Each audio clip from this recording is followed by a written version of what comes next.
Salut à tous, aujourd'hui on se retrouve pour la vidéo que vous attendez énormément. Comment utiliser QBTorrent, donc littéralement un gestionnaire de téléchargement, sous VPN. Donc là on va utiliser trois choses. Portainer, qui vont nous permettre d'avoir une interface visuelle pour gérer tous nos containers. QBTorrent forcément, et Gluetune qui vont nous permettre de faire le tunnel VPN. On va commencer tout de suite. Donc là, vous pouvez voir que j'ai mon installation Hetzner à gauche, qui est un Linux 24.04, Ubuntu 24.04. Mais ça marche aussi pour le 22.04, sans souci. Mais en gros, c'est juste un Linux en ligne de commande, et c'est pour ça qu'on va installer Portainer sur celle-ci. Mais ce sera très utile aussi, même si vous avez un NAS, genre Synology, QNAP, etc. C'est toujours intéressant d'avoir Portainer parce qu'il permet beaucoup plus de choses que le container manager que vous avez de base sur ces NAS là. Donc déjà, on va commencer direct avec le Synology que j'ai à droite, mais c'est à peu près la même chose sur les autres. Donc vous allez sur votre centre de paquets, vous tapez container, vous installez container manager, c'est ce qui va vous permettre d'installer Docker sur votre machine. Une fois que vous l'avez, donc moi j'ai déjà des containers installés, mais c'était pour du testing, vous avez rien, c'est pas grave. Une fois que vous avez fait ça, vous allez activer le SSH. Je sais qu'il n'est pas activé sur toutes les machines, s'il n'est pas activé, activez-le. C'est relativement simple, vous tapez SSH dans votre barre de recherche et vous devriez trouver. Voilà. Vous l'activez et puis vous vous y connectez. Pour s'y connecter, c'est relativement simple aussi. Vous tapez SSH espace votre idée de connexion, je sais pas, donc votre pseudo, arrobase l'adresse IP de votre NAS en local. Donc vous tapez votre mot de passe et vous vous êtes connecté. Bon là j'ai déjà fait des commandes, on s'en fiche, ça ne change en rien votre truc. D'ailleurs je vais l'écrire parce que ça sert à rien. Voilà, ça vous embrouillez pour rien. Voilà, vous arrivez sur votre NAS et ça ressemble à ça. Donc là on va déjà installer Portainer. Portainer qui va nous permettre d'avoir une interface directement sur le navigateur et pouvoir l'utiliser sans forcément se connecter directement au NAS. Donc moi j'avais fait déjà du testing, donc j'ai dégagé Portainer sur ce Hetzner là, mais on va l'installer ensemble. Alors, vous allez vous rendre sur le premier lien dans la description, c'est la documentation de Portainer. Vous pouvez la lire, c'est toujours intéressant, mais nous on va juste copier les commandes qui sont utiles. Donc là on va créer le dossier qui va nous permettre de stocker la base de données de Portainer. Donc moi, je ne vais pas la créer comme eux le font, parce que je préfère que ce soit rangé. Donc, on va mkdir / je vais vous expliquer la commande juste après.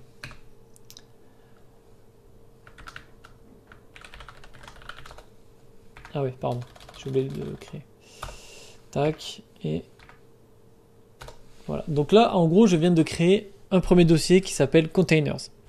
Dedans, je vais donc stocker tous les fichiers correspondant à mes containers que l'on va créer juste après.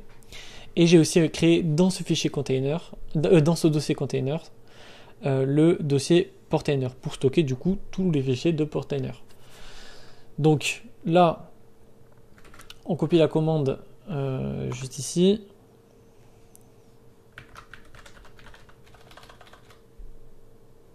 En fait, il n'y en a pas besoin, excusez-moi, il n'y en a vraiment pas besoin pour l'instant. On vient de la créer, donc il n'y a pas besoin de faire plus. Donc là, on copie la commande juste en dessous. Et par contre, là, du coup, il faut bien spécifier le chemin qu'on a mis juste au-dessus. Donc là, si vous avez créé comme moi un dossier pour Portainer, il faudra le notifier juste ici. Voilà. Donc là, en gros, la data de Portainer sera stockée là-dessus. Voilà. On fait ça, hop, et puis Portainer est bien lancé. Donc maintenant, on va se rendre sur l'adresse IP de notre machine. Donc ici, moi, c'est la machine Hetzner. Donc j'ai déjà récupéré l'adresse IP, j'ai juste à refresh. Il faut se connecter en HTTPS. N'oubliez pas le HTTPS au début, sinon ça va vous faire une erreur. Donc là, ça fait quand même une erreur, c'est normal parce qu'on n'a pas le SSL. On fait continuer et là vous arrivez sur ce panel pour vous créer un compte. Donc là on se crée un compte.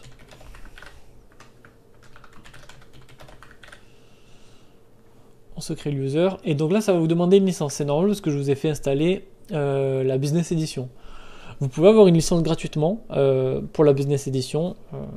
Il vous suffit de vous rendre dans le lien dans la description, c'est un formulaire. Vous remplissez le formulaire, vous mettez que vous êtes étudiant. Et puis vous mettez votre mail et puis ça va vous envoyer une licence par mail. Moi je vais l'activer de ce pas. Donc voilà, une fois que vous avez activé votre licence, vous arrivez sur cette interface là. Vous allez dans Home et là vous verrez votre Docker. Attendez, il y a mon chat qui me monte dessus. Donc là, sur cette machine, je n'ai aucun container d'installer, donc c'est normal, on a juste le container qui s'affiche. Mais en gros, je vous ai fait installer la Business Edition, puisqu'elle vous permet de voir si votre image est expirée ou non, et puis vous avez d'autres fonctionnalités utiles que j'ai pas explorées, mais en vrai, c'est bien et c'est cool, c'est gratuit, bon, on va s'en servir. Donc une fois qu'on a installé Portainer, c'est la même chose à faire sur un Synology, je vais vous montrer. Donc là, je crois que j'avais déjà créé un truc tout à l'heure. Pas du tout. Donc tant mieux. Donc là, du coup, c'est vraiment la même chose. On va reprendre la documentation de Portainer. On retourne sur le NAS. Hop, on se crée. Ok, donc là, sur le NAS, il faut utiliser la commande avec sudo. Donc là, vous pouvez reprendre exactement la même chose ici, vu que moi, mon Synology, c'est un NAS de test. Je vais faire la commande comme ils le disent. Donc là, vous reprenez la commande, mais vous tapez d'abord sudo et vous collez la commande. Là, vous voyez que ça vous demande le mot de passe. Vous tapez votre mot de passe. Je crois que je l'ai chié d'ailleurs. C'est pour ça que c'est long. Ouais. Attendez. Hop, voilà. Donc là, on vient de créer le dossier Portainer Data. On copie la commande juste ici, on la colle. Pareil, il nous faut toujours le sudo. Je l'oublie à chaque fois. Donc là, il va installer Portainer sur votre machine.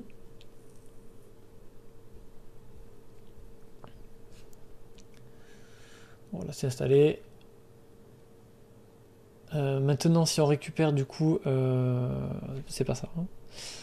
Maintenant, du coup, on fait https://192.168.1.20. Donc ça, c'est l'adresse IP de mon NAS à moi, ok. Et ensuite, on ajoute le port de Portainer. Donc le port de Portainer, c'est 9444 avec celui qu'on vient d'installer. Vous pouvez le voir juste ici. Si jamais ça change, vous le changez juste ici. On arrive ici. Donc moi, j'avais déjà un compte sur cette machine. Je pense qu'il l'a récupéré puisque je ne le voyais pas sur le truc. Bon, j'ai juste à m'y reconnecter. Hein. Et voilà, vous avez installé Portainer sur votre NAS. Aussi simple que ça. Et là, vous pouvez voir du coup que j'ai bien des images qui sont expirées. Si jamais, petit bonus, si vous voulez les mettre à jour, vous avez juste à cliquer sur Recreate, Repull Image, faites Recreate et ça va vous recréer votre container avec la nouvelle image, sans rien changer à votre configuration. C'est pour ça que je préfère d'ailleurs Portainer. Et la plupart des gens utilisent ça aussi. Donc voilà. Bon, on va reprendre l'installation toute fraîche sur le Hetzner, puisque c'est la même chose à chaque fois. Maintenant, on va installer Gluetune. Alors, Gluetune, maintenant, j'ai déjà préparé les commandes en amont. Si jamais, je vous mettrai aussi le lien de la documentation en commentaire, mais en gros, on va utiliser Gluetune et RVPN, qui est un fournisseur de VPN. Voilà. Donc, on va se rendre sur RVPN. Donc moi j'ai déjà un compte. Et on va aller dans Config Generator. Donc pour ce faire, vous allez dans Client Area, Config Generator. Vous allez ici, vous sélectionnez Linux, puisqu'on est sur Linux. Idem sur les NAS. Vous sélectionnez WireGuard. Vous descendez pour sélectionner une ville. Donc moi je vais sélectionner Francfort. Celle-ci. Et vous faites générer. Bon, moi je l'ai déjà téléchargée. Elle se trouve juste ici. Ça sert à rien de l'utiliser, je vais la supprimer juste après. De toute façon, ce sera caché aussi. Donc là, vous vous retrouvez avec ça. Enfin, vous avez juste à ouvrir ce que vous avez téléchargé avec le bloc-notes, ça vous affiche ça. Ensuite, vous copiez la commande que j'ai mis en description. c'est celle-ci, pour mettre du coup vos informations. Donc je vais mettre ça juste à gauche pour qu'on puisse copier-coller facilement. Donc là, je vais vous expliquer aussi la commande. Donc là, on demande à Docker de créer un container qui s'appelle Gluetune. Ça, je sais pas ce que c'est, mais c'est je pense que c'est ce qui permet du coup de pouvoir accéder à l'IP table. Donc c'est le firewall de votre machine. On dit que on veut utiliser RVPN. Si vous utilisez autre chose, je vous invite à lire la documentation description pour votre provider de VPN. Mais en tout cas, ici, on utilise RVPN avec le protocole WireGuard. Et ici, on va pouvoir noter notre private key. Donc la private key se trouve ici, sur le fichier que vous avez récupéré. Vous le copiez, vous le collez. La pre-shared key qui est juste ici, vous copiez et vous collez. WireGuard addresses, donc c'est celle-ci.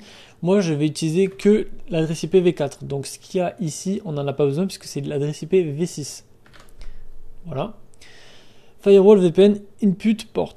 Alors ça, c'est ce qui va nous permettre de faire la redirection de port. C'est pour ça que j'utilise RVPN, puisqu'il nous permet du coup la redirection de port. Et on en a besoin du coup pour faire du peer-to-peer. Donc là, on retourne sur RVPN. Hop, ici, vous allez dans client area, port. Vous descendez, vous demandez un port. Ici, vous faites cherche, ça vous propose un port disponible du coup pour vous. Et vous l'ajoutez ici. Ici, pour la configuration, vous mettez la même chose que moi. Si vous utilisez seulement l'IPv4, vous copiez ce port-là. On retourne ici, on note le port-là, et puis terminé. WireGuard implémentation, on met auto, on s'en fout.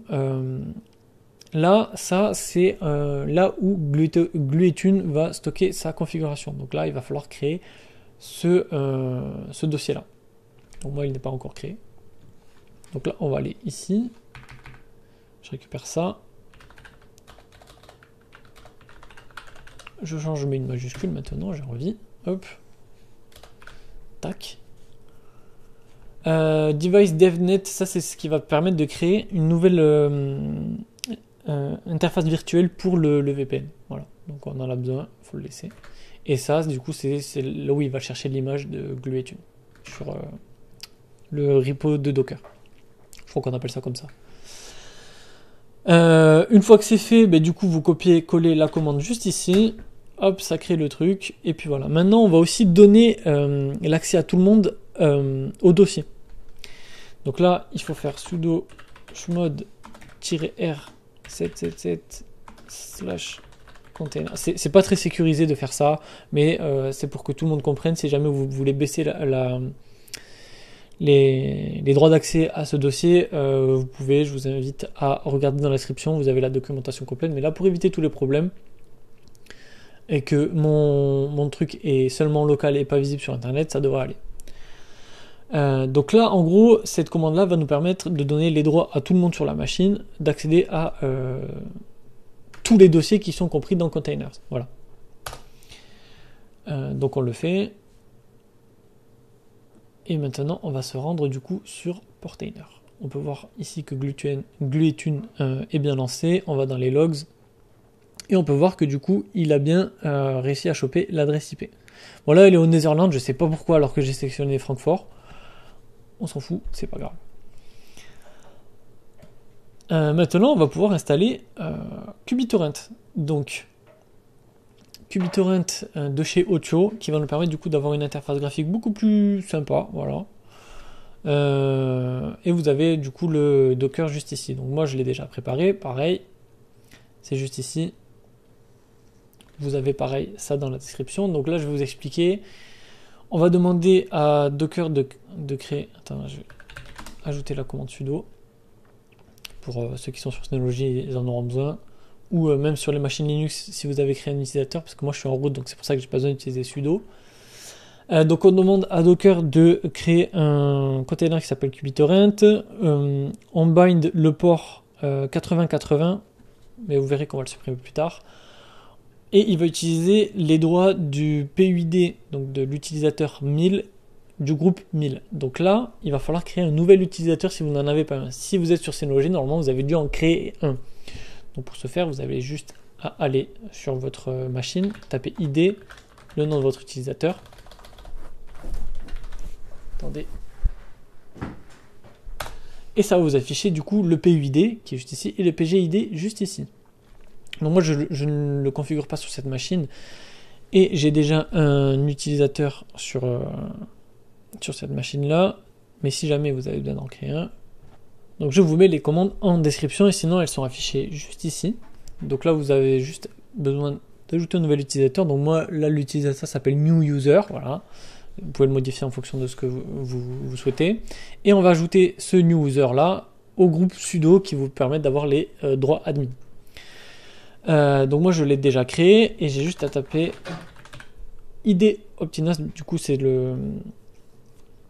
l'utilisateur que j'ai déjà créé et on peut voir que le PUID c'est 1000 et le GID c'est 1000. Donc c'est pour ça que je les ai notés juste ici. Le umask 002, je ne sais pas du tout ce que c'est, mais à chaque fois il y est pour QBitTorrent, donc on le laisse. Le TZ, donc c'est votre fuseau horaire, donc moi c'est Europe Paris. Ici, on a là où la config de QBitTorrent va se stocker. Donc là, on ne l'a pas encore créé, donc on va le créer de suite. Voilà, et on va aussi créer celui juste en dessous pour stocker les downloads. Voilà. Donc là, on refait la commande parce que sinon ça se met pas à jour.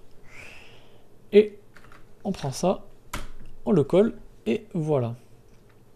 Maintenant, on retourne du coup sur Portainer. On va stop QBitTorrent pour le moment. On va l'edit et on va supprimer du coup son port mapping. On va aussi lui dire que maintenant il va utiliser dans le network GlueTune pour sa sortie internet. Donc c'est-à-dire que là maintenant, en gros, on lui fait pointer tout son trafic internet vers GlueTune et ensuite GlueTune se démerde. Pas besoin de ça, pas besoin de ça. Restart policy, on va mettre unless stopped histoire qu'il se redémarre si jamais il crash. Et on fait deploy container. On fait replace. Maintenant, on se rend sur GlueTune.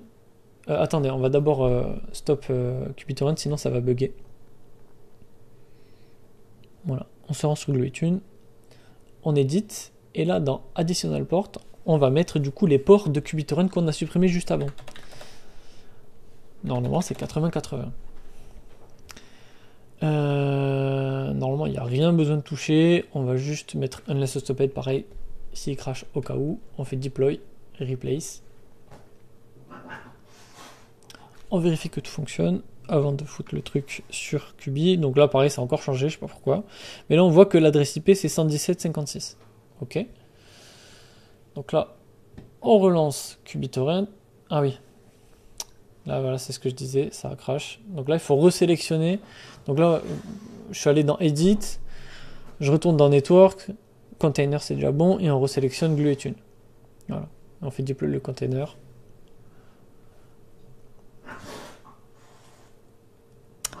Donc voilà, dans les logs, on attend qu'il démarre. On va quand même vérifier aussi qu'il utilise bien GlueTune. Donc là, on va dans console, on lance un bash, et là, on va utiliser la commande juste ici pour voir notre adresse IP. Top. Et là, on peut voir que c'est la bonne adresse IP. Celle qu'on avait du coup sur GlueTune et pas l'adresse IP originale du serveur. Donc là on va récupérer du coup le mot de passe pour QBitTorrent. Voilà, juste ici. Donc là le username c'est admin et ensuite le mot de passe c'est juste ici. Donc il faut se rendre dans les logs pour le voir. Donc là j'avais déjà préparé l'adresse IP.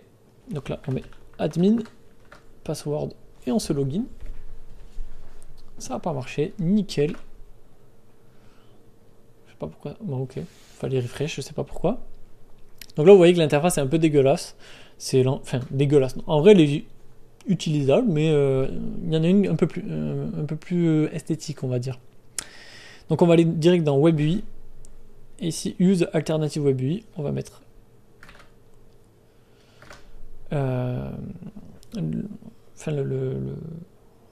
l'endroit où elle se trouve. On va aussi en profiter pour modifier le mot de passe, pour en mettre un dont on va se souvenir, et puis on fait save. Là on refresh et vous voyez que l'interface est beaucoup plus esthétique. Et ben donc là maintenant il n'y a plus qu'à tester. Donc là on va récupérer hop un torrent et on va voir s'il télécharge. Et voilà, ça télécharge. Donc voilà, maintenant vous pouvez utiliser QBTorrent avec l'interface VPN. Il n'y a pas besoin de faire quoi que ce soit de plus. C'est archi simple, ça ne change en rien votre configuration. Simplement que maintenant vous êtes protégé derrière un VPN. Voilà. Eh bien écoutez, merci à vous de m'avoir écouté. Et si jamais vous avez des questions, n'hésitez pas, surtout en commentaire. Je réponds à tout le monde, sauf quand on me demande quel IPTV j'utilise. Forcément, j'utilise le mien. Donc n'hésitez pas à liker, à vous abonner et à commenter si vous avez